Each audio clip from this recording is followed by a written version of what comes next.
Omkara was for me so many things. I remember Omkara was, I just had a very public breakup, and I'd refused to speak about it, and a lot of conversation was happening, especially when you don't speak and clarify the air, there's a lot of conjecture. But I had refused to do that. I said, no, I have to remain a gentleman and I will not speak about it.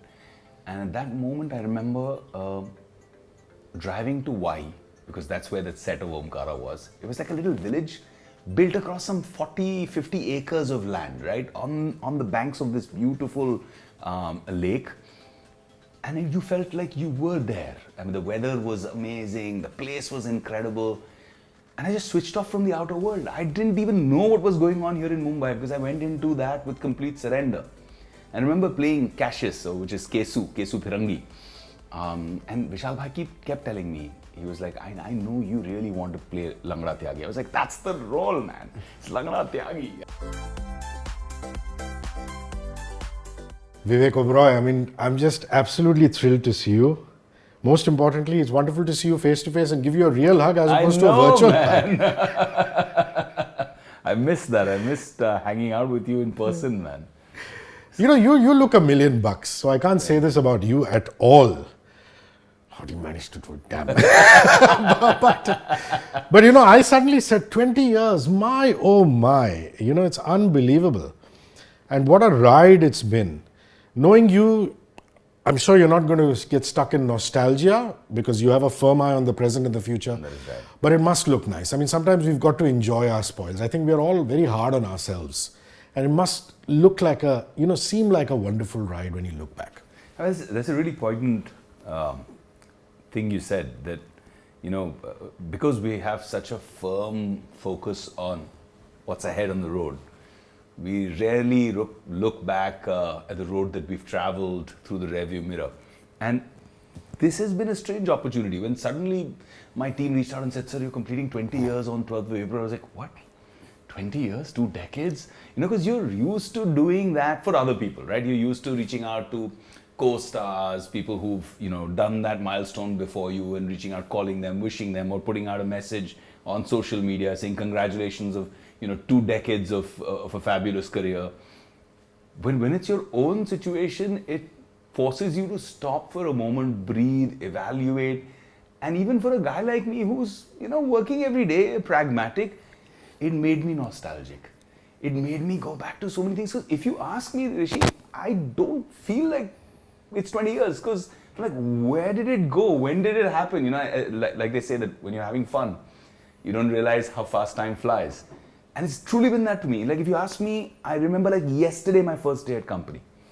The first day of shooting. I remember like yesterday my audition. I remember like yesterday the first day of shooting in Saathiya, for example. All those crazy Doesn't moments. Shad live somewhere He here? lives right across here. I remember coming for a biryani party here.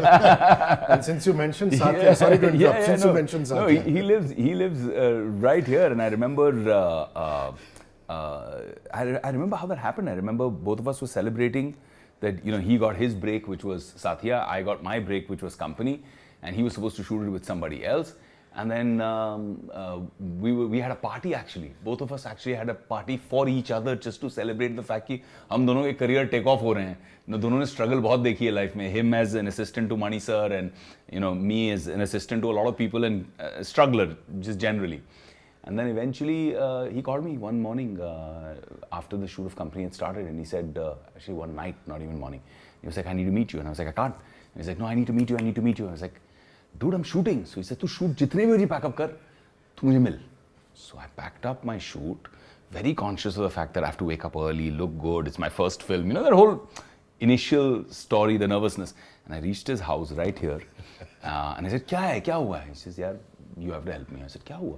He said, the actors walked out on my project. Wow. On Saathiya. So if you don't do it, it'll shut down. I said, how can I do it? I've just started. I've put my first step into company. He's like, no, you have to say yes.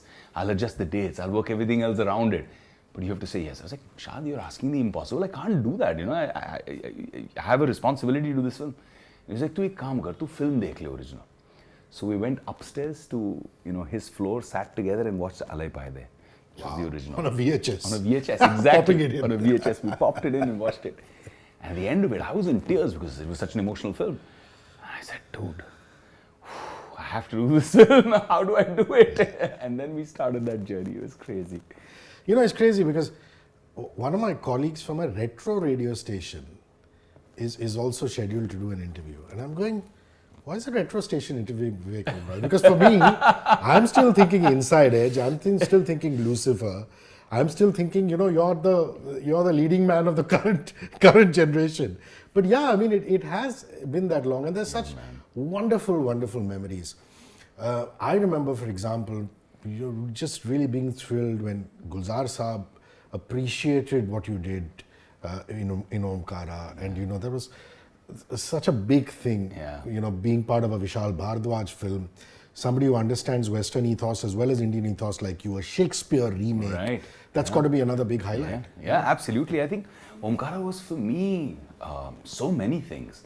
I remember Omkara was, I just had a very public breakup, and I'd refused to speak about it, and a lot of conversation was happening, especially when you don't speak and clarify the air, there's a lot of conjecture.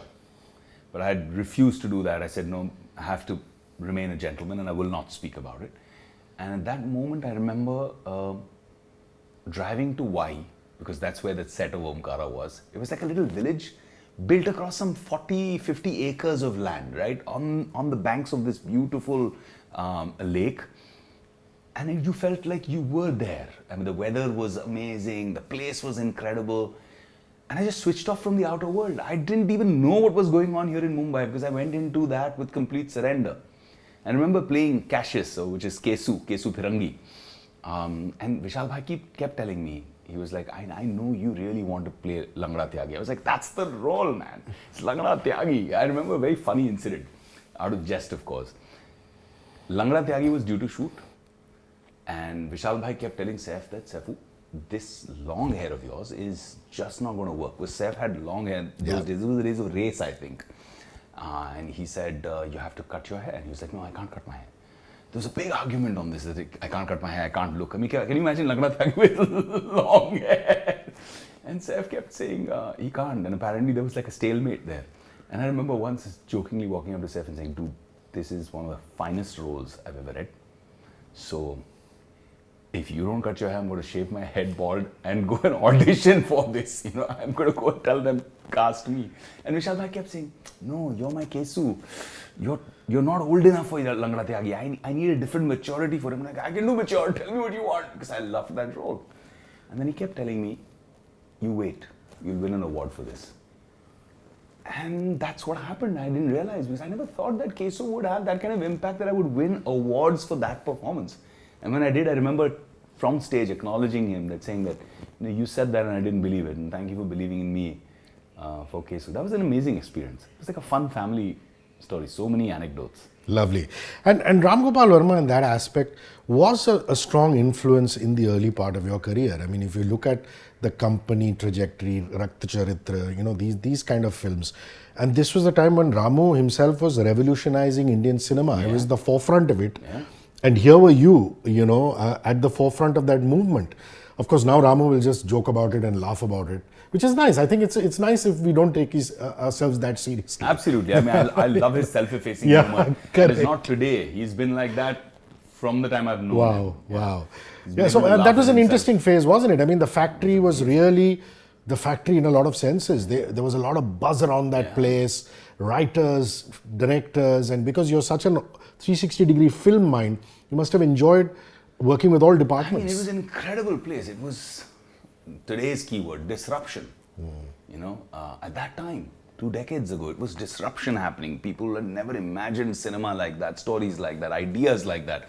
And here was this trailblazer, Ram Gopal Verma, doing stuff like that. He'd come from his Shiva and Rangila, which in itself were trailblazing. And then when he did Saathiya, Company, Sarkar, he just switched things around so brilliantly, and people were like, what is going on? And I think that gave birth to a lot of talent. He's responsible for putting a lot of talent out there, including me. And having fun while doing so. He never took himself seriously. He never thought about the results of the box office, and he never thought about it. He just was in the moment creating. You know, it was just like this fountainhead of creativity. And I remember going into a single screen to watch Company, and you know, it was just the whole juxtaposition of Ajay Devgan, the strong silent type, and you just so explosive, because that's what Chandu was. And I think it was just an ideal vehicle for you to explode on in that sense. And coming as it did along with Saathiya, which was you in a totally different avatar. You know, I think to me that was a dream start, where you could get to show romance as well as angst. Yeah, you know, Rishi, I mean, yes, it seems like that, but they were actually quite far apart. So April was when Company released, 2002, and Saathiya released December 2002. They were that far apart. Wow. So it was in the same calendar. In hindsight, it always looks so. Yeah, but it was that far apart. The second thing was that when I did Company, what it is perceived as today as this cult film and this very interesting, unconventional debut, it was the absolute opposite of that. Every quote-unquote well-wisher in the industry, mine or dad's, came up and said, "You're making a mistake. You know, you're destroying his career. Where are the designer clothes? Where's the dancing?"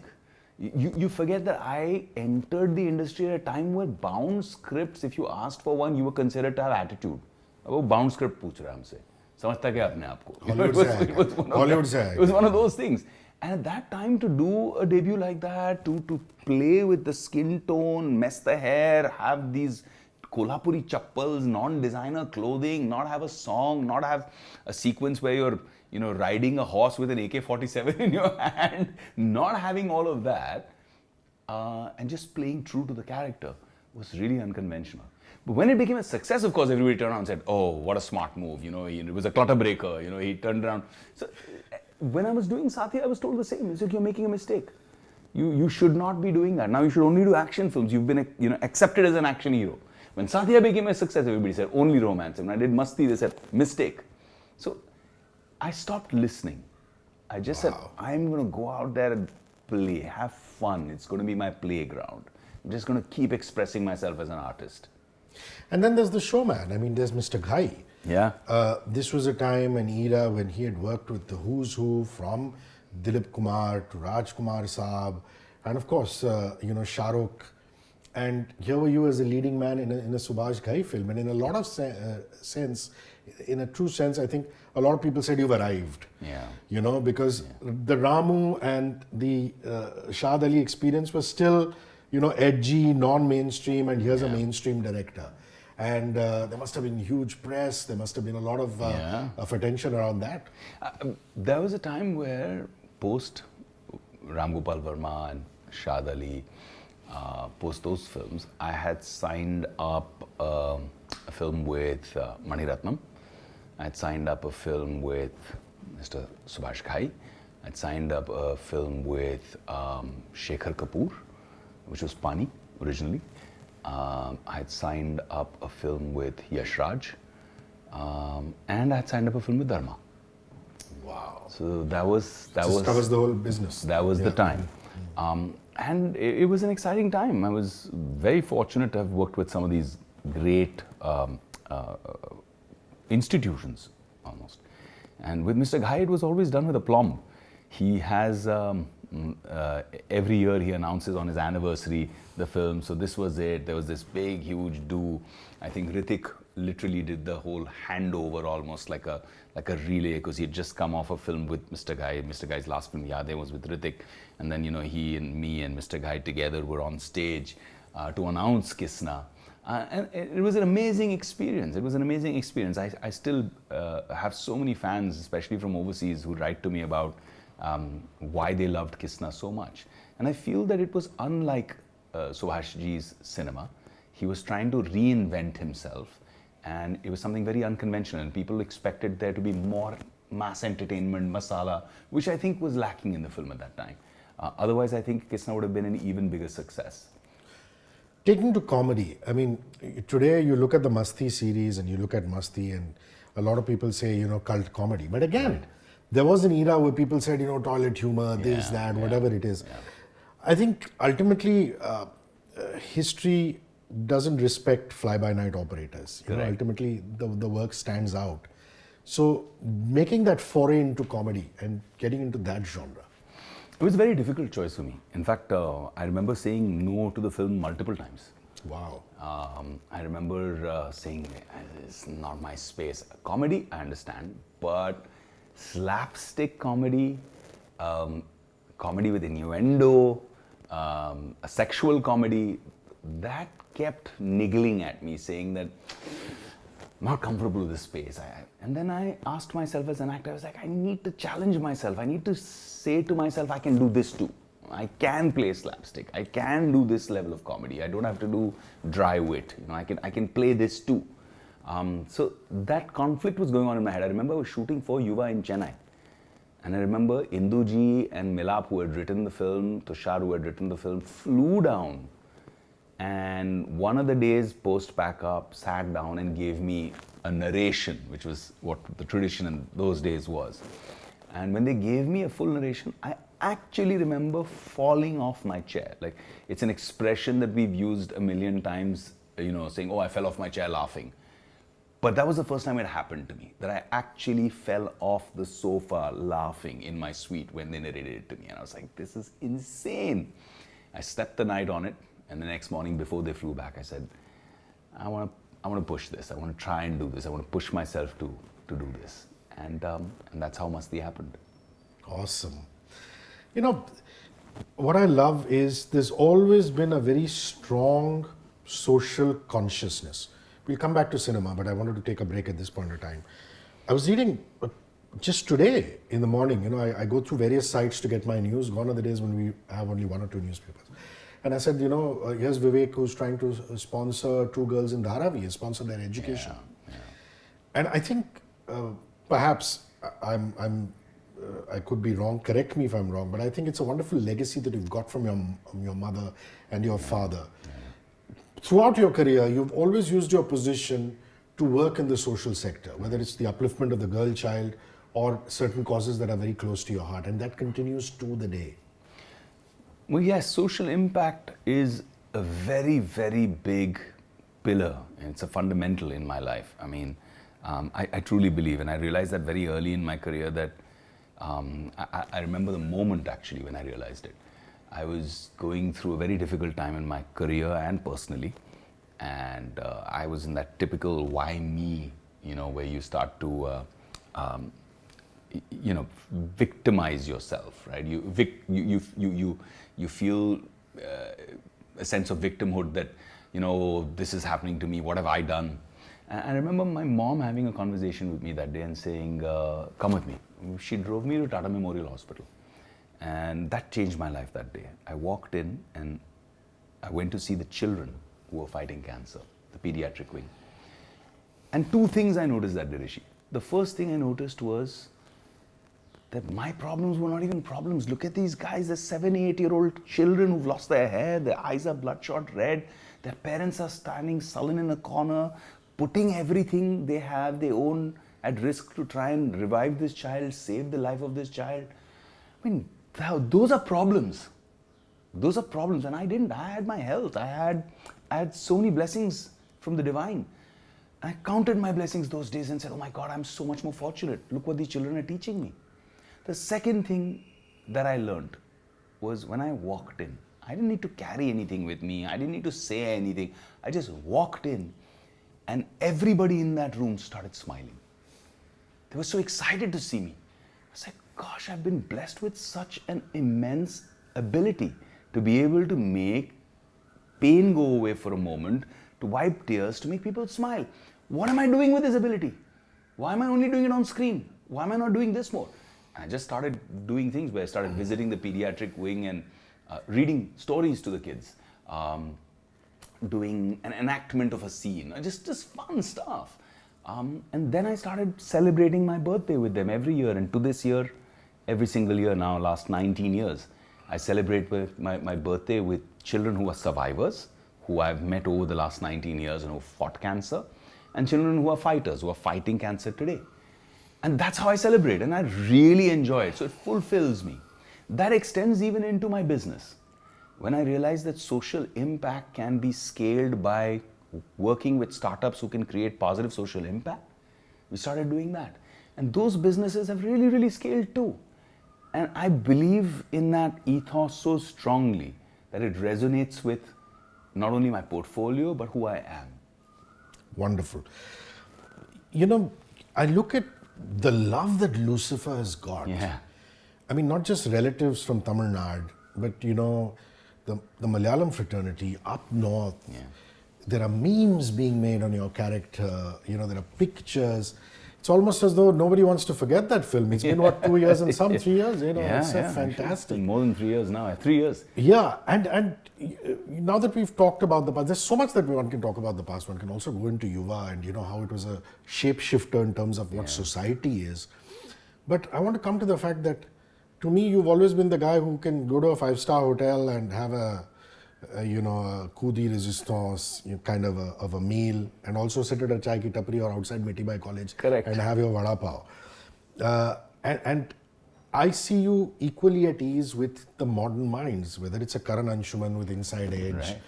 You know, you see these guys in Malayalam cinema who don't have the kind of money that the Allu Arjuns and the bunnies of this world have, but they're just hustling day in, day out, brilliant minds.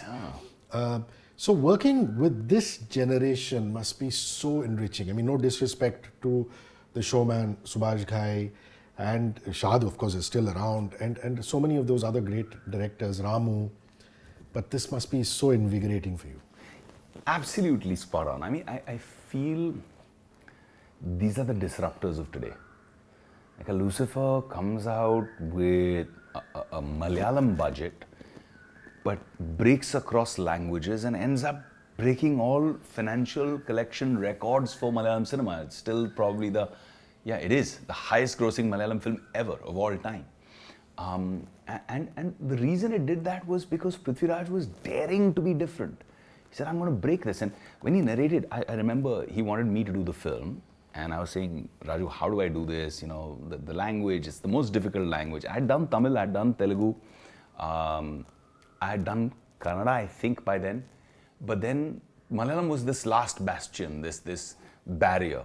So I got a call from Lal Aiton, and Mohan Lal said to me, you did your debut with me in company, and I want your debut Malayalam film to be with me too.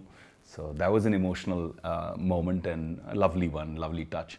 And then there was Prithviraj, who literally was shooting somewhere as an actor, and in the middle of that shooting called me for a narration on the phone and was narrating the film to me on the phone, because the English adaptation of the Malayalam script was difficult to understand. So he was narrating the whole film to me over the phone, and at the end of it I said, I've never done something like this before, and maybe I want to push this boundary too. And that's when I did it. I think Bobby was one of the most difficult roles of my career. It was very, very difficult to play, because you were opposite the legendary Mohanlal. You were opposite incredible performers across Malayalam cinema. Manju Warrior, I mean, look at her, every frame she holds. So in there, I had to be there and play with subtlety, and yet play this guy who's almost larger than life, Bobby. And it's amazing now, because wherever I am, whenever especially I visit the UAE, and I'm walking, which is half of Kerala. Whenever I'm walking there, it'll be this moment where I'm doing my thing, and suddenly from the back I'll hear, Bobby. Yeah, Bobby. Bobby. And then I'll turn around and there's some guy, some girl wanting a picture. Bobby, one selfie, Bobby. So I'm like, beautiful. okay. It's so beautiful. It's so beautiful. And Inside Edge, and now currently you're shooting Dharavi. You see, the thing with the OTT format is, I think too much is made of scale and large screen. All that is fine. Yeah. And initially people said, if you want a spectacle, a very Star Wars, Bahubali kind of thing, people will go into the theatres, and for the rest it's going to be this. And all of a sudden you see a Kashmir Files, which is just pure content, suddenly doing well. Yeah. So I think I've now stopped predicting what's going to happen in this and that. I'm just saying wherever you get good content, watch just experience it. Just it doesn't matter. The medium doesn't matter. The scale doesn't matter. The content does. True. Yeah. But it's a great time even for OTT. Isn't it? Wow. I just finished shooting Dharavi Bank, which again is really super exciting. It reunites me with Anna. Anna is playing the main antagonist in it, and I play the lead. We've got Sonali Kulkarni, a bunch of really good actors. And Samit Kakkar, who's a fine director who just did Indori Ishq, he's kind of held the thread beautifully. Doing something which I'm shooting right now, which I can't speak about, but it's probably scale-wise India's biggest show yet. So that's super exciting too. So it's fun to do something at that end of the spectrum where OTTs are willing to take that kind of leap and put that kind of money behind a vision. Doing an interesting film just after that with one of the finest love storytellers in India. So I'm excited about that too. So it's an exciting time. I think this year I'm probably doing more work, Hrishi, than I've done in any one of my 20 years of my career. It's interesting. I'm doing 7 films and series put together. When you came into studio for before Inside Edge, nobody knew what Amazon, Netflix, this, that was about. But you spoke with such conviction, I still remember it.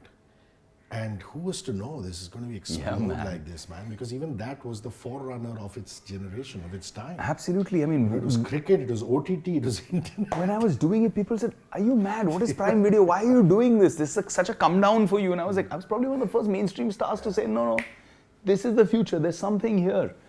And I'm just glad I did, man. Emmy nomination, a bunch of awards, just for taking that risk, I guess.